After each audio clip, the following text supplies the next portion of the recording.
uang itu dialirkan oleh Allah kepada makhluk melalui sistem infak. Makanya uang bisa mengalir dengan cara diinfakkan, yaitu dengan cara dibelanjakan. Ketika satu sistem belanja itu terhambat, ekonomi itu langsung hancur-hancuran loh. Kita kasih contoh misalkan. Kemarin pada waktu corona itu kan ada lockdown. Ketika lockdown dulu, sistem infak uang, sistem pembelanjaan uang dihambat. Efeknya terjadi inflasi besar-besaran. Ekonomi langsung hancur.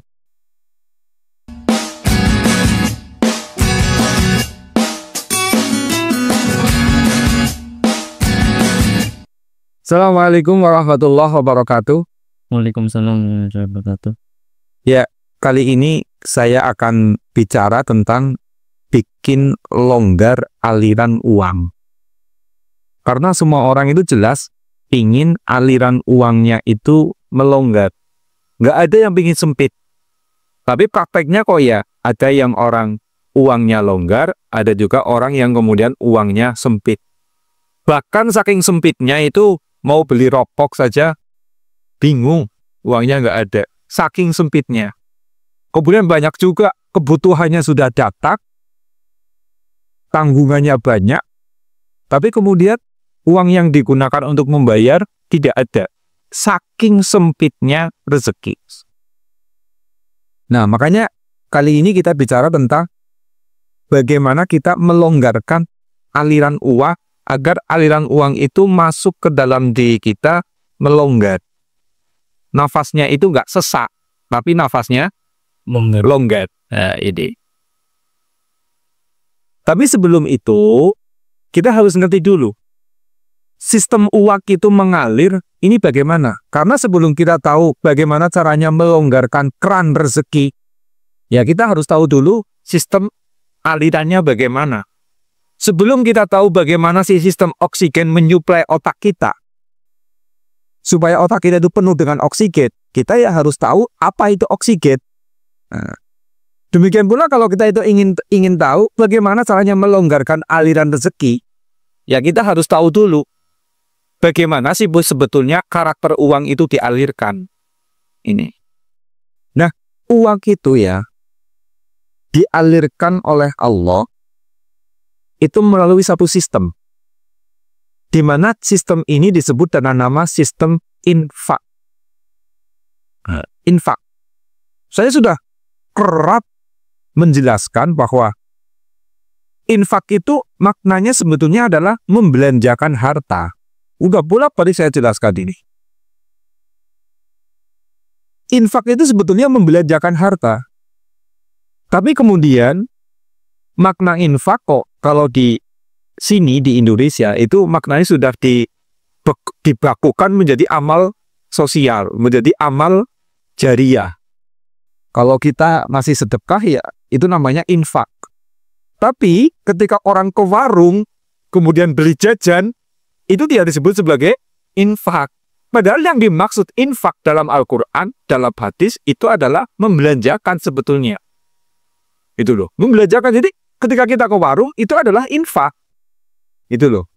Ketika kita memberikan uang ke masjid, itu juga namanya infak. Itu tuh. Jadi infak itu maknanya adalah membelanjakan harta. Kalau kemudian infaknya itu untuk kebaikan, itu yang disebut dengan nama infak fi sabilillah. Kita ngajak anak istri kita ke mall. Kayak gitu kan ya. Ya, kita ngajak anak istri kita ke mall. Tapi di hati kita itu, saya ingin membahagiakan anak dan istri. Ini prakteknya nge-mall loh. Jalan-jalan di mall. Tapi karena niatnya itu kemudian membahagiakan anak dan istri, mencukupi kebutuhan anak dan istri, ini yang namanya infak fi sabilillah. Ini bukan cuma yang digunakan untuk sedekah, itu bukan. Itu loh. Maka saya juga sering ngomong, dia sambil guyonan, tapi ya ini kebenaran. Sebaiknya ayat-ayat tentang infak itu bukan dipasang di yayasan-yayasan sosial, itu bukan dok. Tapi dipasang di mall-mall, di warung-warung. Misalkan ayat matalul ladzina yunfiquna amwalahum fi sabilillah kamatsali habbatin ambatat sab'a sanabila, misalkan ya. Ayat itu tentang infak Itu jangan dipasang di yayasan sosial, tapi pasanglah di mall-mall. Pasang di pasar-pasar ya gitu loh. Nah ya kan, untuk mengingatkan agar orang-orang itu berbelanja dengan niat kebaikan. Itu loh, dengan niat kebaikan. Kalau niatnya adalah untuk kebaikan, untuk perbuatan yang makruf, hal-hal yang baik, itu menjadi fisabilillah. Ini. Jadi jangan terlalu religius banget, terlalu spiritual banget. Begitu infak ya kemudian sedekah. Infak ya berarti ngisi uang ke kotak amal. Ini ada pelecehan makna sebetulnya. Ini. Nah, uang itu dialirkan oleh Allah kepada makhluk melalui sistem infak. Makanya uang bisa mengalir dengan cara diinfakkan, yaitu dengan cara dibelanjakan. Ketika satu sistem belanja itu terhambat, ekonomi itu langsung hancur-hancuran loh. Kita kasih contoh misalkan. Kemarin pada waktu corona itu kan ada lockdown. Sehingga kemampuan orang, kebebasan orang untuk membelanjakan harta itu terbatas. Karena harus di rumah terus. Lah, di rumah jajan apa sih? Beda ketika mereka itu diperbolehkan untuk keluar rumah, untuk jalan-jalan, ke tempat pariwisata, ya, di sana jajan, di sana beli tiket. Akhirnya apa? Para penjual jajanan di sana ya kemudian laris, kayak gitu kan? Ya, laris, semakin ramai, ekonomi jalan. Begitu dulu itu lockdown diberlakukan, langsung terjadi inflasi kan. Perusahaan-perusahaan pesawat bingung semuanya ini. Waduh, gimana pajaknya, harus jalan pesawatnya.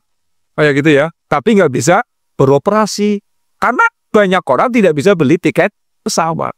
Ekonomi langsung gonjang-ganjing. Ini dikarenakan ketika lockdown dulu, sistem infak uang, sistem pembelanjaan uang dihambat. Efeknya terjadi inflasi besar-besaran. Ekonomi langsung hancur. Dan pada waktu corona itu dulu, waktu lockdown, itu banyak orang yang kemudian hidupnya mau nggak mau jadi irit. Loh, iya kan? Belanja paling cuma untuk kebutuhan pokok, untuk beli sayur, untuk beli kacang, untuk beli beras, ke warung yang terdekat. Karena tidak boleh keluar rumah, gitu kan? Nggak boleh keluar rumah. Nah, padahal biasanya mereka jalan-jalan ke mall. Biasanya mereka jalan-jalan ke pasar. Ada juga yang biasanya jalan-jalan ke luar negeri. Lah, gara-gara ada lockdown, mereka itu nggak bisa keluar rumah. Akhirnya, uang mereka itu hemat. Uang tidak ke luar negeri, tidak ke mall, tidak ke pasar. Iya kan? Ya, tidak ke pasar. Akhirnya uang mereka itu tidak digunakan, dihemat. Hanya untuk beli jajanan di warung terdekat. Ini. Yang terjadi ya ini tadi. Ketika dulu di masa lockdown, itu yang terjadi kemudian ekonomi menjadi hancur-hancuran. Makanya, kalau semua orang itu kemudian berhemat, itu ekonomi akan rusak. Maka penyebab utama rusaknya sistem finansial, sistem ekonomi, itu adalah orang-orang yang hemat. Itu merusak banget gitu. Lah iya, karena uangnya digunakan tidak untuk mengalir kepada orang lain. Tapi ya dihemat-hemat terus. Makanya hemat itu betul-betul merusak ekonomi. Bukan cuma ekonomi secara pribadi, tetapi ekonomi global. Ya coba kalau semua orang berhemat, warung nggak ada yang laku. Ya kan? Semua orang berhemat. Ya. Kalau semua orang berhemat, para penjual tidak ada yang laku. Repot. Itu loh. Makanya yang namanya hemat itu ya betul-betul merusak sistem finansial itu. Bukan cuma finansial pribadi loh. Orang lain terdampak gara-gara orang yang hemat. Ini nakal ini ya. Dan maka ini kemudian uang itu sistemnya selalu mengalir. Ketika dihambat menjadi bencana alirannya. Makanya salah satu orang yang dikutuk oleh Allah adalah al-muhtakir. Siapa itu? Orang yang menimbun harta. Jadi ketika ada harta yang ditimbun tidak dialirkan, ini menjadikan gonjang-ganjing ekonomi. Karena menimbun harta itu adalah sistem menghambat uang untuk dialirkan. Sistem yang menghambat uang untuk diinfakkan. Kita kasih contoh misalkan. Pada waktu kelangkaan dulu minyak goreng. Ya, minyak goreng lagi mahal banget itu kan. Itu ternyata ada mafia-mafia di mana mereka memang sengaja menimbun apa ini namanya? Minyak goreng. Minyak goreng. Ya, mereka sengaja menimbun minyak goreng supaya apa? Harganya melambung. Nanti ketika sudah sedikit stoknya, ini baru minyak gorengnya dikeluarkan dengan harga mahal. Nah ini minyak goreng ditimbun, berarti kan dihambat alirannya. Yang terjadi kemudian terjadi gonjang-ganjing ekonomi. Maka penyebab kita itu tersumbat energi finansialnya adalah kita tidak gemar mengalirkan harta atau tidak gemar membelanjakan harta alias tidak gemar infak. Nah, infak ini sekali lagi jangan diartikan sedekah, belanja. Ini penghambat. Maka segala hal yang kemudian tidak dibayar, nah ya belanja itu kan membayar kan? Itu yo. Segala hal yang kemudian tidak dibayar itu pasti akan hangus kok. Tidak bisa dipakai, nggak bisa digunakan kalau nggak dibayar. Kita kasih contoh, wifi. Begitu kita tidak membayar, mati nggak wifi-nya? Mati. Listrik, begitu tidak dibayar, mati nggak? Mati. Kuota HP, ya kuota HP nggak dibayar, hangus. Lama-lama kartunya nggak bisa dipakai. Gitu. Apapun yang kemudian tidak dibayarkan itu binasa loh. Maka kita harus melihat ke dalam diri kita. Banyak nggak kita tanggungan-tanggungan yang belum dibayar? Ada pajak motor belum dibayar, pajak tanah belum dibayar, biaya anak sekolah belum dibayar. Kalau listrik mending sekarang kalau pakai token, begitu nggak dibayar mati ya rasain sendiri. Mau nggak mau pakai kekuatan kepepet, the power of kepepet ya. Karena sudah mati ya, bagaimana caranya biar bisa nyala? Tadi ya pajak motor, pajak tanah, biaya anak sekolah. Ini banyak sekali yang pada ngontlang. Sampai Masya Allah itu. Sekolah-sekolah. Innalillahi wa inna ilaihi raji'un itu. Sekolah-sekolah. Bisa rapot ijazah. Lama banget gak diambil-ambil. Karena apa? Banyak pembiayaan yang mengemplang belum dibayar. Nah, ini loh model-model orang yang hidupnya pakai sistem seperti itu. Mengemplang pembayaran. Ini namanya mengemplang infak. Ya, mengemplang infak. Kapan dia itu mengemplang infak, mengemplang pembayaran, ya sudah. Apapun yang tidak dibayarkan pasti mati. Gitu. Makanya jangan enak-enak. Kita menyekolahkan anak, biayanya belum dibayarkan, ijazahnya dibiarkan saja, gak diambil-ambil, dikarenakan belum lunas. Jangan merasa enak loh. Itu mematikan rezeki kita lahir batin. Betul-betul mematikan rezeki kita. Karena apa? Apapun yang tidak dibayar, ujung-ujungnya adalah hangus. Itu. Anak tidak dibayarkan biayanya, hangus itu. Rezekinya jadi hangus. Ini yang tidak disadari oleh masyarakat kita loh. Karena memang sistem rezeki itu bisa mengalir baik dengan infak, dengan membelanjakan. Nah, maka sudah jelas ini ya. Uang bisa mengalir apabila dibelanjakan atau apabila anfik, apabila diinfakkan. Nah, dengan sistem aliran rezeki ini, dengan pembelanjaan harta ini, kemudian terjadi sistem perkawinan energi. Itu. Terjadi sistem perkawinan energi. Nah, dari perkawinan energi ini kemudian muncul yang namanya rezeki. Jadi rezeki itu bisanya mengalir kepada kita membentuk satu rezeki harus dikawinkan, digesekkan, dikawinkan. Sama aja lah ya. Laki-laki dengan perempuan dikawinkan, kemudian keluar rezeki yang namanya anak. Uang dibelanjakan, ketika dibelanjakan, ini uang sedang dikawinkan loh. Oh iya, ini kampung. Dikawinkan dengan uang. Kemudian apa? Keluar rezeki yang namanya keberuntungan, yang namanya cuan. Ya kan? Ini loh keuntungan dagang saya.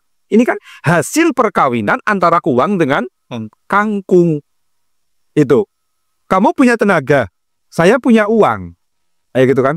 Tenaga kamu berikan sama saya. Kemudian ini uangnya untuk bayaran tenaga kamu. Itu namanya tenaga kita dikawinkan dengan uang. Jadi munculnya rezeki itu apabila terjadi perkawinan uang dengan barang. Ini. Caranya mengawinkan bagaimana? Ya dibelanjakan. Ini. Nah, sekarang seperti ini. Persoalannya seperti ini. Laki-laki dengan laki-laki kalau kawin bisa keluar anak gak? Nggak bisa. Nggak bisa. Nggak bisa. Perempuan dengan perempuan kawin bisa keluar anak tidak? Nggak bisa. Nggak bisa. Uang dikawinkan dengan uang bisa keluar rezeki nggak? Hah? Seharusnya enggak, karena satu jenis. Uang kawin dengan uang. Seharusnya bisanya keluar rezeki uang kawin dengan kangkung. Uang kawin dengan tenaga, kawin dengan jasa, kawin dengan barang. Baru keluar yang namanya cuan, anak. Ya kan? Keluar yang namanya bunga. Itu. Nah sekarang, uang dikawinkan dengan uang. Laki-laki dikawinkan dengan laki-laki. Kok keluar anak, keluar cuan? Masuk akal tidak? Tidak. Tidak kan? Tidak masuk akal. Maka ini kemudian dalam Al-Quran disebutkan, wa ahalallahul bai'a wa harramar riba. Jual beli itu dihalalkan dan riba itu diharamkan. Karena hakikatnya riba adalah mengawinkan jenis yang sama. Kawin uang dengan uang, kawin laki-laki dengan laki-laki, perkawinan sejenis, kok kemudian melahirkan anak? Tidak mungkin. Paham kenapa Al-Quran mengharamkan riba? Wa harramar riba. Ini kalau bahas riba, ramainya gak ketulungan loh di sini loh. Karena ya, sebagian umat Islam ada yang menghalalkan bunga bank, ada juga yang mengharamkan bunga bar. Ini. Tapi bagi teman-teman yang pasti nanti ada yang menanyakan ini, bagaimana sih hukumnya bom dan lain sebagainya? Saya jelaskan ini ya. Yang namanya bunga bank, ya, yang namanya riba itu ulama sudah sepakat haram riba. Tapi kalau bunga bank itu kategori riba atau bukan, itu ulama beda pendapat. Maka ini nggak perlu gontok-gontokan nanti di kolom komentar, ya. Gontok-gontokan masalah halal haram bunga bank. Itu sudah selesai perdebatannya.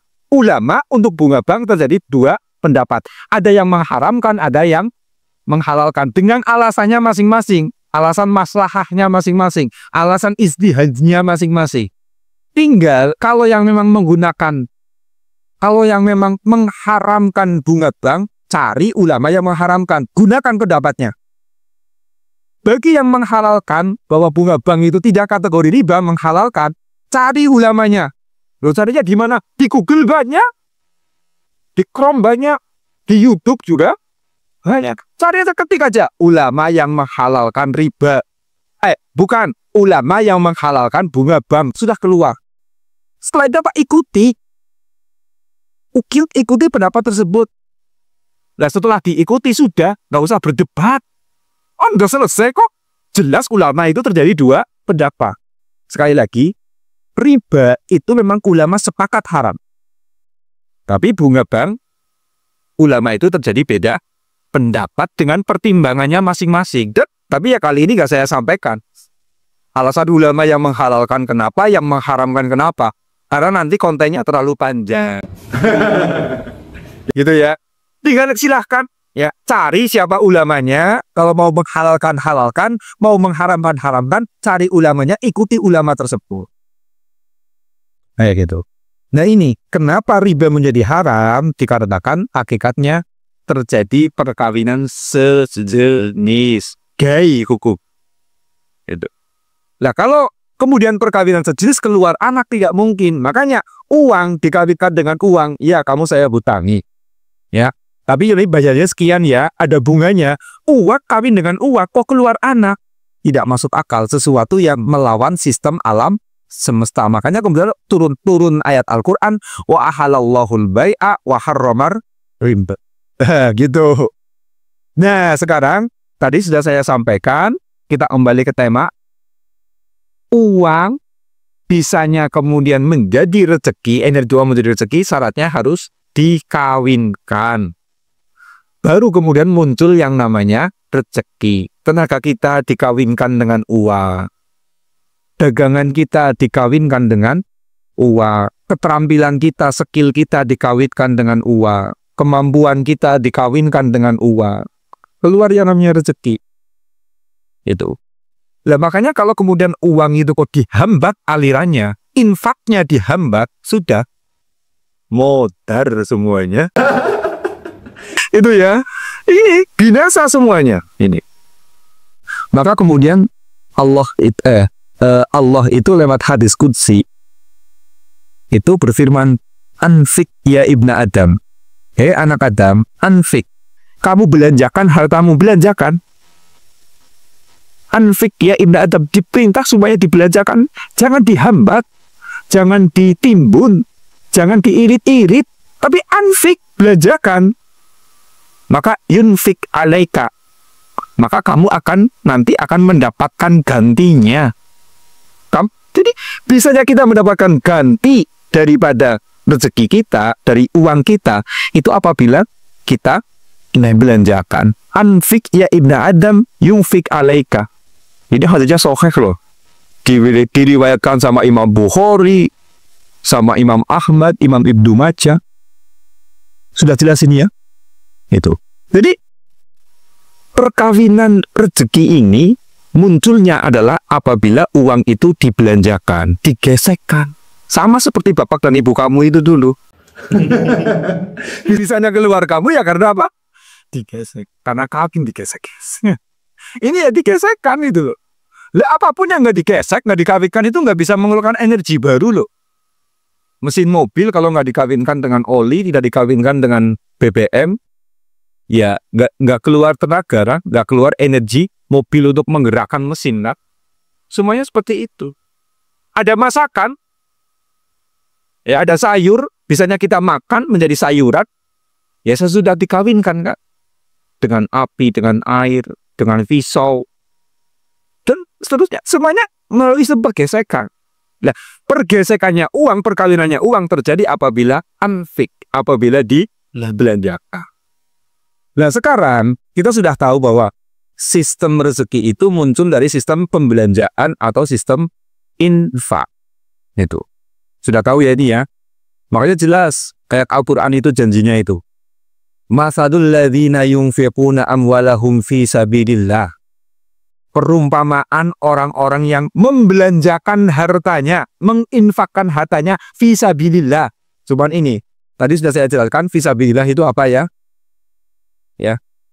Orang-orang, perumpamaan orang-orang yang membelanjakan hartanya fi sabilillah di jalan Allah, itu kama sari habbatin ambatat sab'a sanadila, seperti orang yang menanam satu benih, kemudian setiap benih tersebut menumbuhkan 7 butir. Fi kulli subulatin mi'atu habbah. Di setiap butir tersebut ada 100 biji. Coba, 1, kemudian muncul jadi 7, 7 muncul jadi 100. Wah, makmur kan? Itu gara-gara apa? Yunfikuna fi sabilillah. Diinfakkan, dibelanjakan fi sabilillah. Lah, belanja fi sabilillah ini tadi apa? Yang penting adalah untuk kebaikan. Jangan ditafsirkannya untuk sedekah saja, itu jangan. Spiritual loh, tuh dibikin sedekah bosen, orangnya sekali-kali dikit seneng. Kayak gitu loh ya. Iya, buat beli iPhone. Buat beli handphone, buat beli baju. Itu sebenarnya kalau niatnya memang untuk kebaikan, itu menjadi fisabilillah. Dan janjinya apa? Kita belanja 1, nanti akan menumbuhkan 7 tangkai. Itu loh. Tiap tangkai menumbuhkan 100 biji rezeki. Pak, makanya orang kurang belanja itu melarat. Ya, orang kurang membelanjakan harta itu miskin. Ini loh. Nah, di sini kita sekarang sudah tahu janjinya Al-Quran seperti itu. Karena apa? Ketika kita membelanjakan terjadi yang namanya perkawinan. Nah, kita sudah tahu caranya, jalannya, alurnya adalah dengan infak. Sudah tahu kran-krannya, sudah tahu jalur alirannya. Dengan yunfikuna fi sabilillah, menginfakkan di jalan Allah, membelanjakan di jalan Allah. Dan sekarang caranya bagaimana? Sederhana apa caranya? Kayak gini. Saya itu punya langganan salon cukur rambut. Itu ya. Itu memang ya mungkin dikatakan ya salon yang TCIP. Karena rambut saya itu, aduh sayang kalau dicukur yang murah-murah. Itu kan ya, tuh kayak. Itu biasa, harganya itu di sini itu sekitar 40.000 lah. Cukur biasa sama keramas. Sedikit dipijit, kasih vitamin ya gitu kan. Sekitar 40 itu normal. Lah ketika kemarin saya cukur, harganya 40.000. Saya ngasih uang 50 ribuan. Terus apa? Ya sudah itu yang 10.000 gunakan aja buat jenengan. Tak kasihkan yang 10.000, nggak usah dikasih sisanya. Sudah nggak usah dikembalikan, pakai aja. Ini Masya Allah 10.000 loh. Dia dikasih 10.000, bahagianya Masya Allah, kelihatan wajahnya, energinya itu langsung bangkit. Lah, gara-gara saya itu suka seperti itu, ketika saya itu membayar dia itu kemudian ada kelebihan sisa, walaupun kadang-kadang cuma 5.000, 10.000. Dia itu hormatnya sama saya itu nggak ketulungan. Menghargai sekali ketika mencukur saya. Betul-betul kepala saya, rambut saya itu kayak diprioritaskan banget. Hati-hati potongnya. Kayak gitu ya. Benar-benar dihargai sekali. Cuma kadang-kadang saya membayar 10.000 atau 5.000 setiap kali saya cukur. Lah, ini kan energi orang tersebut bertambah dengan cara saya itu melonggarkan rezeki sama dia. Yang tadinya tariknya itu cuma 40.000, saya tambahi menjadi 45 atau 50.000. Ini loh, sederhana. Sering juga saya misalkan beli rokok ke warung. Harganya 32.000 misalkan. Saya kasih 35. Sudah, bahagianya kok. Ini penjualnya. Padahal uang 5.000, uang 10.000, uang 3.000, uang 2.000 dikasihkan sama kamu itu, kamu tersinggung nggak? Ini uang jajan saya kasih 2.000, kamu tersinggung nggak? Tersinggung nggak? Tersinggung. Itu loh. Jelas kita ngasih sedekah 2.000 kepada orang yang normal mentalnya, pasti dia itu akan tersinggung. Ini. Kecuali mentalnya sudah mental pengemis. Kalau pengemis dikasih 2.000, waduh senengnya nggak ketulungan. Karena mentalnya sudah mental pengemis. Tapi kalau orang normal coba dikasih 2.000, dia marah. Tapi coba sekali-kali kamu beli siomay, belinya 3.000 aja. Kemudian ngasih uang 5.000-an.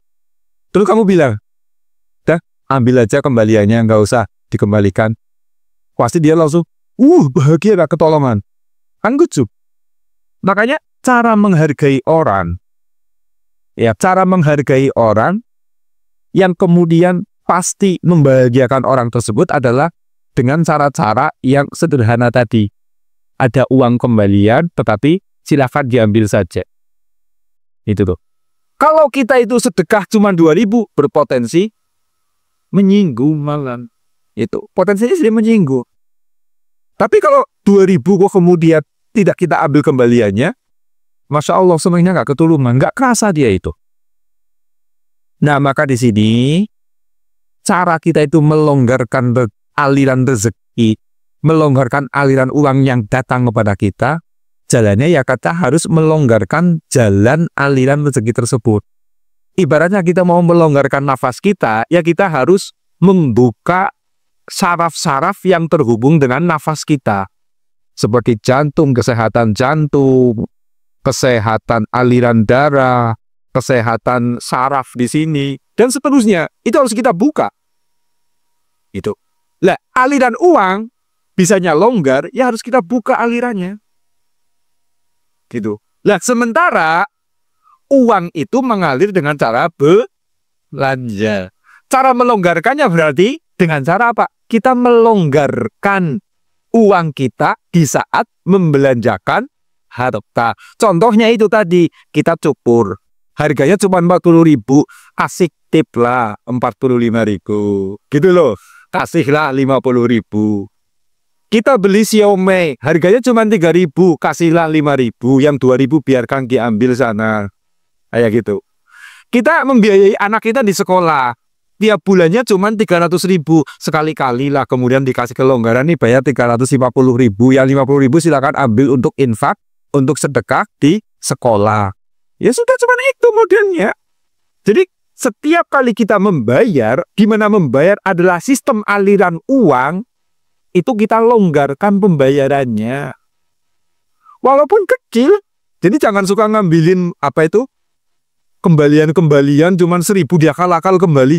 Itu mematikan, itu mencekik ya, mencekik rezeki kita sendiri. Diambillah, jangan diambil. Kayak gitu. Sekali-kali untuk melonggarkan aliran rezekinya. Jadi kalau kita itu kemudian mau melonggarkan aliran rezeki, caranya adalah dengan cara